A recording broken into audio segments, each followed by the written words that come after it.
sahabat, saat ini saya sedang berada di tempat penjualan apam. Apam apa? Apam Aceh original, asli dari Dupirea PD. Ini apam. Jadi apam ini terbuat dari tepung, tepung beras ya. Dipanggang di tempat ini. Kemudian dia dicampur dengan kuah. Kuah tuhe.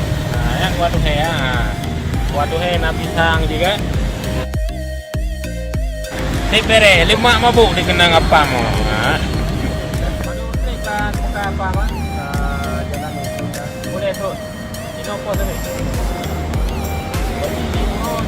Langsung masak cepat Jadi apam ini langsung dimasak di tempat di sini sehingga dia terasa apa namanya lebih segar, lebih segar ya kan.